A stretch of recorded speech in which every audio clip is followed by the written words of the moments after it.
안녕하세요. 234 세무TV 이승희 세무사입니다. 오늘은 이번 달 2월 10일까지 신고하는 면세사업장 현황신고에 대해서 알아보도록 하겠습니다. 기본적으로 면세사업장 현황신고는 전년도 수익금액이나 경비내역 등 기본적인 사업장에 대한 내용을 2월 10일까지 신고하는 내용인데요. 면세업을 영위하는 개인사업자만 해당이 되시고 과세업을 하시는 개인사업자는 해당되지 않겠습니다. 그리고 면세업을 하시는데 법인사업체로 운영하시는 분 또한 면세사업 현황신고 대상은 제외되겠습니다. 다만 법인 형태로 면세업을 하시는 분은 1년치 사업실적에 대해서 다음 연도 2월 10일까지 계산서나 세금계산서 합계표 제출 의무는 있다는 점도 참고하시면 좋겠습니다. 면세 현황신고 실무 사례를 살펴드리면은 한의사, 연예인, 의사, 수의사 등 전문직 종사자, 입시학원, 외국어학원 등 학원사업자, 주택 임대사업자, 국민주택 건설사업자, 사금융업자, 인적용역 사업자 등 서비스업, 농축수산업 종사자, 농축수산물 도소매업자 등이 있을 수 있겠습니다. 두 번째는 이 현황신고 관련해서 주의하실 사항과 관련하여 세무조사가 나올 수도 있는데요. 이 세무조사 관련된 내용도 정리를 해드리겠습니다. 먼저 주의사항은 이 면세사업자분들은 부가가치세 신고를 하지 않잖아요. 그렇지만 이 세금계산서를 받을 수는 있기 때문에 계산서 합계표라든지 또는 세금계산서 합계표를 잘 정리하셔서 현황신고서에 반드시 첨부하셔서 신고서를 제출하셔야 된다는 점입니다. 이 업종별로 신고서 부속 서류로 수익금액 검토표가 있고 수익금액 검토 부표가 있습니다. 이 부표는 검토표에 첨부되는 또 서식이 되겠는데요. 이 수익금액 검토표 관련해서는 그 동물병원의 경우는 특별시나 광역시에 소재하는 동물병원만 제출 대상이 되는 점도 유의하시면 좋겠습니다. 그리고 이 검토표만 대부분 들어가는데 검토표 첨부 서류인 검토부표, 그러니까 좀 더 자세한 내용을 실어라 이런 의미가 되는데요. 검토부표가 들어가는 업종은 이 성형외과, 안과, 이 피부과, 치과, 그리고 한의원 이렇게 5가지 업종은 반드시 부표까지 첨부하셔야 되겠습니다. 이 내용을 잘 기억하기 어려우시면은 이 성안에서 피를 흘리는 치한, 그래서 성안피 치한 이렇게 기억하시면 좋겠습니다. 그 다음에 주의할 사항이 이 면세 현황표에는 기본적인 내용이 수익금액이 들어가고요. 그 밑에 이제 기본적인 경비 내용, 그 다음에 적격 증빙 수치 내용 이런 게 들어가는데 이 특별히 주의하셔야 할 점은 이 수익금액 내역 중에서 제일 오른편에 보시면은 기타의 매출 항목, 기타의 수익금액이 들어가거든요. 이거는 이 매출 수입을 일으켰는데 적격 증빙으로 받지 않고 현금으로 받았다, 예금으로 받았다 이런 뜻이거든요. 여기서 정말 주의하셔야 될 점, 이 현금으로 받을 때 현금 영수증을 반드시 끊어줘야 되는 업종이 있습니다. 이런 업종에 종사하시는 분들은 이 기타 수익금액을 신고하실 때 반드시 현금 영수증 발급 여부 또한 체크를 하셔야 된다는 점입니다. 덧붙여 말씀드리면은 현금 영수증은 이 한 건당이죠. 한 건당 10만 원 이상이면은 무조건 끊으셔야 됩니다. 이 한 건당은 거래 한 번의 거래 정도로 생각하시면 되는데 청과상에서 과일을 판다 그러면은 고객 한 명이 되겠죠. 고객 한 분이 오셔서 사과도 사고 배도 사고 무도 사고 이렇게 할 수도 있거든요. 그러면 이 3가지 다 판매하는 금액이 한 건당 한 거래 금액이 될 수 있겠습니다.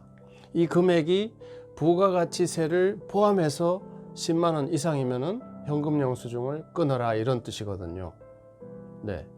그렇기 때문에 10만 원이 안 되면은 끊어도 안 끊으셔도 되는데 10만 원이 넘어가시면은 무려 페널티가 이 거래 금액의 20%입니다. 네, 그 당일이나 또는 이 길에 반드시 끊으셔야 되거든요. 근데 이 소비자 상대하는 업종 중에서 고객분께서 나는 현금 영수증이 필요 없다 이렇게 하면 어떻게 해야 될까요? 안 끊어도 될까요? 아닙니다. 이때는 그 고객분이 핸드폰 번호를 알려주지 않으니까 그냥 홈택스에 나와 있는 국세청 핸드폰 번호 010 빵빵빵 1234 이걸로 끊으셔야 됩니다. 안 끊으시면은 어쨌든 과태료 대상은 되는 거죠. 그런데 차일피일 미루다가 끊지를 못했어요. 그러면은 최소한 이 10일 안에는 반드시 끊으셔야 됩니다. 10일 안에 끊으시면은 20% 과태료가 50% 감면받아서 10%만 부담하시면 되거든요. 그러니까 아무리 늦어도 거래하시면은 반드시 10일 안에는 현금 영수증을 끊으셨으면 좋겠습니다. 적격 증빙에 대한 내용도 들어가는데요. 적격 증빙은 4가지 종류가 있거든요. 그래서 신세계 현금, 신세계 백화점에 갈 때 현금을 들고 갔다 이렇게 기억을 하신 다음에 하나씩 기억을 상기시키면 좋겠는데요. 자, 신은 신용카드, 세는 세금 계산서, 계는 면세 업종에 해당하는 그냥 일반 계산서, 그 다음에 현금은 현금 영수증, 이렇게 신세계 현금 기억하시면 좋겠습니다. 공동사업자의 경우도 면세 업종으로 공동사업을 하시는 분은 이 현황신고를 다 모든 분들이 제출하셔야 되는데요. 모든 분들이 각자 신고를 하시는 게 아니고 대표 공동사업자 한 분이 신고를 하시고 나머지 부공동대표자 분들은 신고서를 똑같이 작성하셔서 자기분의 수익금액을 기재하셔서 메인 신고, 대표 공동사업자분의 신고서에 첨부로 신고하시면 되겠습니다. 네. 그리고 이 면세업을 하시다가 중도에 폐업을 하실 수도 있거든요. 그럴 때는 폐업 신고를 하실 때 폐업 신고와 함께 면세사업 현황 신고를 제출하셔도 되고, 또는 폐업 신고를 하시고 그 다음 해 2월 10일까지 정상적으로 면세 현황 신고를 하셔도 되겠습니다. 그리고 마지막으로 그 면세 현황 신고 서식 중에 2번째 보면은 이 시설에 대한 현황이 나오거든요. 이 시설에 대한 현황은 2018년부터 신고 부담 완화 차원에서 신고 대상 항목에서 제외되었습니다. 이 점도 참고하시면 좋겠습니다. 이번에는 세무조사 관련된 내용인데요. 세무조사 선정 기준은 어떻게 되고 실제로 빈번히 적발되는 이 세무조사 사례는 어떻게 되는지 표를 띄워서 한번 살펴드리도록 하겠습니다. 먼저 대상자 선정 기준입니다. 대상자 선정 기준은 이 사업장 현황 신고서를 아예 제출하지 않는 경우, 2번째 신고한 내용 중 인건비, 수익금액 등 기본적인 사항이 미비하거나 허위로 인정되는 경우, 3번째 매입 매출에 대한 계산서, 세금 계산서 수수 내역이 사실과 현저하게 다르다고 인정되는 경우, 그 다음에 4번째 휴업 폐업 후 사업장 현황 신고서를 제출하지 아니한 경우 등이 세무조사 선정 대상자 선정 기준이 되겠습니다. 다음에 2번째, 실무상 세무조사 대상자로 빈번하게 선정되는 사례입니다. 첫 번째, 폐업 후 사업을 확장하거나 신규로 이전하는 경우입니다. 그리고 2번째, 분점을 개설 후 수익금액을 축소 신고했다고 혐의를 받는 자. 그 다음에 3번째, 유사병가별로 혼합 진료를 하는 공동사업자. 4번째, 비보험 수익금액. 비보험 수익금액이 높은, 그러니까 비율이 높은 의료업자분. 그 다음에 피부, 미용, 부동산 임대업 등 과세업종을 추가한 겸용사업자. 그리고 마지막으로 방송 출연 등 유명도가 높은 전문 직종 개인사업자 등이 빈번한 적발 사례가 되겠습니다. 마지막으로 면세사업 현황신고 관련해서 의무사항을 정리를 한 번 더 해드리도록 하겠습니다. 이 개인 면세사업자분들은 다음 연도, 익년도 2월 10일까지 기본적인 수익금액과 기본적인 경비 내용에 대해서 현황신고를 하셔야 되는데, 하지 않으시면은 신고를 놓치시면은 0.5%의 가산세를 부담하게 되시겠습니다.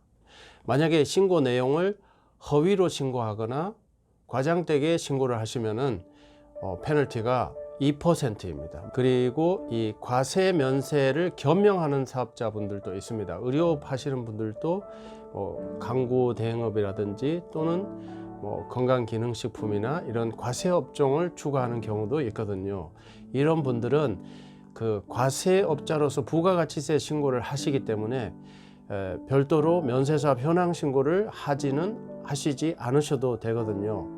네, 부가가치세 가세 표준 신고 2페이지에 보시면은 부가가치세 면세 수익 금액을 기재하는欄이 별도로 있습니다. 거기에 부가가치세 면세 수익 금액 실적을 신고하시면은 이 면세 현황 신고를 한 것으로 인정을 받기 때문에 별도의 과태료는 부담하지 않으셔도 될 것입니다. 그 다음에 계산서 발급 의무, 세금 계산서 발급 의무도 부담하고 있는데요. 이 합계표 제출 의무라고 해서요. 이 개인 면세사업자 분들 중에서 이 복식보기 의무자죠. 복식보기 의무자 분들만 이 합계표 제출 의무를 부담하고 있습니다.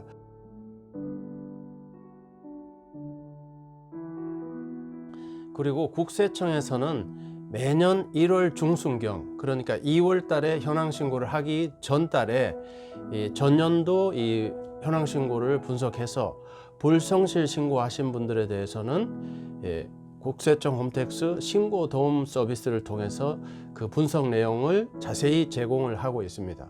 주요 면세 업종에 대해서는 대표적인 신고 사항과 빈번하게 누락하는 신고 누락 사례를 정리를 해서 우편으로 안내를 매년 1월 중순경에 해드리고 있습니다.